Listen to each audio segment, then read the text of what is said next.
Assalamualaikum warahmatullahi wabarakatuh. Innal hamdalillah asyhadu an la ilaha illallah wa asyhadu anna Muhammadan abduhu wa rasuluhu la nabiyya ba'da. Amma ba'd. Bapak Ibu, ayah bunda, abi umi, anak-anakku sekalian di rumah yang dimuliakan Allah Subhanahu wa taala. Puji syukur kehadirat Allah Subhanahu wa taala yang telah memberikan kepada kita semua kesehatan dohir dan batin kita, amin amin ya rabbal alamin. Anak-anakku sekalian yang dirahmati Allah Subhanahu wa taala, selamat bertemu kembali dengan Ustaz Rahim di sini. Semoga kita selalu dalam lindungannya, amin amin ya rabbal alamin. Untuk lebih mensemarakkan atau mensyiarkan Ramadan ceria kita pada hari ini, maka Ustadz akan sedikit bercerita tentang sirah Khulafaur Rasyidin. Kemudian apakah Khulafaur Rasyidin itu? Ya, Khulafaur Rasyidin adalah pemimpin umat Islam setelah Rasulullah Muhammad SAW wafat. Siapa beliau? Yang pertama adalah sahabat Abu Bakar As-Siddiq, sahabat Umar bin Khattab, sahabat Utsman bin Affan, dan sahabat Ali bin Abi Thalib. Kemudian di sini Ustadz akan sedikit bercerita tentang khalifah yang pertama, yaitu Abu Bakar As-Siddiq. Mari kita sedikit berkenalan dengan beliau. Perhatikan apa yang disampaikan oleh Ustadz. Siapakah Abu Bakar As-Siddiq itu? Abu Bakar As-Siddiq adalah lahir pada tanggal 27 Oktober tahun 573 Masehi di kota Mekah, Saudi Arabia, dengan nama asli Abdullah bin Abi Quhafah. Kemudian mengapa menjadi Abu Bakar dan kenapa di belakangnya ada As-Siddiq? Abu Bakar sendiri itu adalah nama pemberian dari Rasulullah Muhammad SAW setelah beliau masuk agama Islam. Dan Abu Bakar itu sendiri adalah gelar yang diberikan oleh Rasulullah Muhammad SAW ketika beliau membenarkan tentang peristiwa Isra dan Mi'raj. Singkat ceritanya begini. Ketika malam Rasulullah diperjalankan dari kota Mekah sampai di Baitul Maqdis, Palestina. Kemudian Rasulullah dimi'rajkan atau dinaikkan ke atas langit sana untuk bertemu dengan Allah Subhanahu wa taala, untuk menerima wahyu dari Allah Subhanahu wa taala, menerima kewajiban dari Allah yaitu berupa salat 5 waktu. Pada pagi itu juga Rasulullah Muhammad SAW sampai di kota Mekah. Kemudian setelah itu Rasulullah mengabarkan kepada kaum Quraisy pada saat itu, wahai kaumku, aku adalah Muhammad, utusan Allah. Tadi malam aku diperjalankan olehnya, dinaikkan ke atas langit untuk bertemu dengannya, untuk menerima perintah sholat. Apa reaksi dari mereka? Sejuta umpatan. Mereka langyangkan kepada Rasulullah. Ada yang mengatakan Muhammad pembohong, ada yang mengatakan Muhammad pendusta, dan lain sebagainya. Kemudian setelah kabar itu disampaikan kepada Abu Bakar, wahai Abu Bakar, tahukah kau bahwa temanmu yang bernama Muhammad katanya baru saja tadi malam diperjalankan untuk bertemu dengan Tuhannya di langit? Apa jawab Abu Bakar As-Siddiq? Kalau itu yang mengatakan Muhammad, maka itu adalah hak, itu adalah kebenaran. Maka pada saat itulah Rasulullah Muhammad SAW memberikan gelar kepada beliau, yaitu Asy-Siddiq, artinya yang membenarkan. Kemudian siapa Abu Bakar As-Siddiq itu? Abu Bakar As-Siddiq adalah sahabat terdekat Rasulullah Muhammad SAW. Beliau juga ayah mertua dari Rasulullah Muhammad SAW, yaitu ayah dari istri Rasulullah, Siti Aisyah.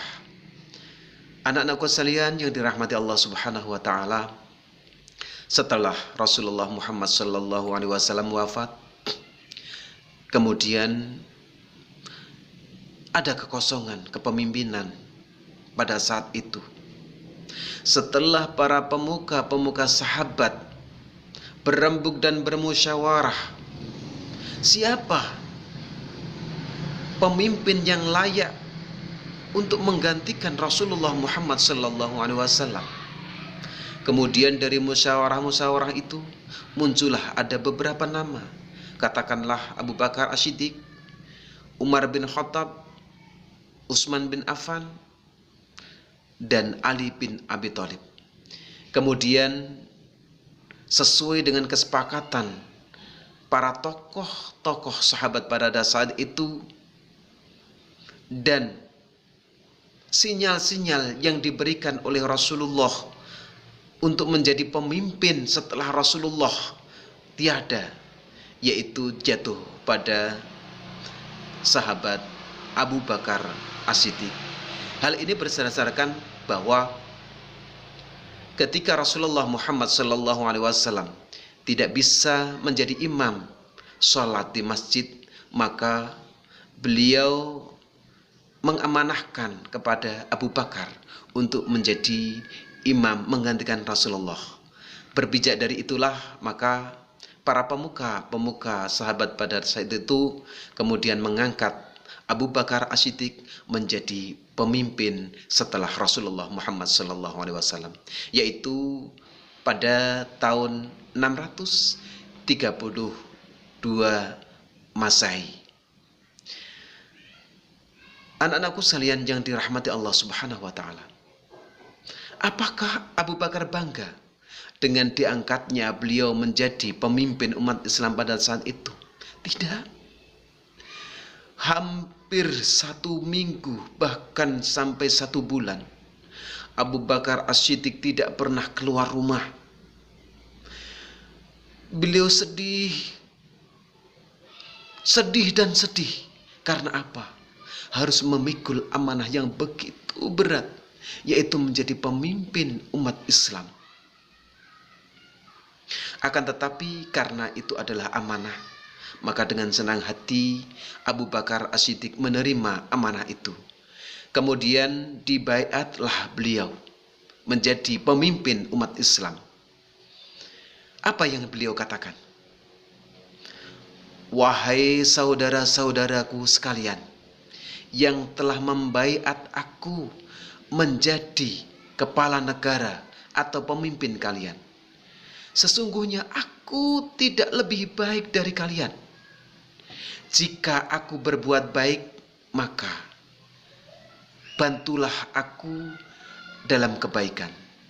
Tapi jika aku berbuat salah, maka nasihatilah aku supaya aku menjadi benar atau dalam jalur kebenaran. Taatlah kepadaku jika aku taat pada Allah dan aku taat kepada Rasulnya. Itulah sekelumit yang dikatakan oleh Abu Bakar ketika beliau dibaiat menjadi pemimpin umat Islam pada saat itu. Anak-anakku sekalian yang dimuliakan Allah Subhanahu wa taala, apakah dalam perjalanan kepemimpinan Abu Bakar As-Siddiq begitu mulus? Tidak. Banyak rintangan-rintangan yang menghalau di depan beliau. Salah satunya adalah munculnya orang-orang munafik yang tidak mau membazar zakat. Mereka mengatakan kalau zakat itu adalah pemberat bagi mereka, pajak bagi mereka. Kemudian juga muncullah nabi-nabi palsu. Katakanlah Musailamah Al-Kadzab. Kemudian dari orang-orang munafik yang tidak mau membazar zakat, ataupun munculnya nabi-nabi palsu, bisa ditumpas oleh Abu Bakar sehingga kembali ke jalan yang benar. Abu Bakar As-Siddiq menjadi khalifah selama 2 tahun, yaitu tahun 632 Masehi sampai 634 Masehi.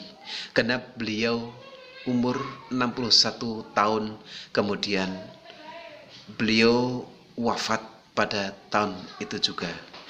Anak-anakku sekalian yang dimuliakan Allah Subhanahu wa taala, itulah sedikit syirah sahabat atau Khulafaur Rasyidin Abu Bakar As-Siddiq yang bisa Ustadz sampaikan. Kemudian tugas untuk kalian yaitu pertama, semak, dicermati apa yang disampaikan oleh Ustadz, kemudian ceritakan kembali kepada adik kalian, kakak-kakak kalian, ayah bunda kalian, atau teman-teman sekalian. Semoga menjadi berkah, menjadi kebaikan untuk kita semua.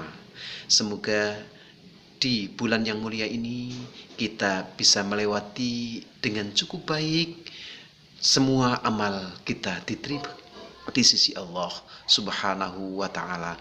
Amin amin ya rabbal alamin. Dari saya banyak kesalahan, mohon dimaafkan. Wal afu minkum. Assalamualaikum warahmatullahi wabarakatuh.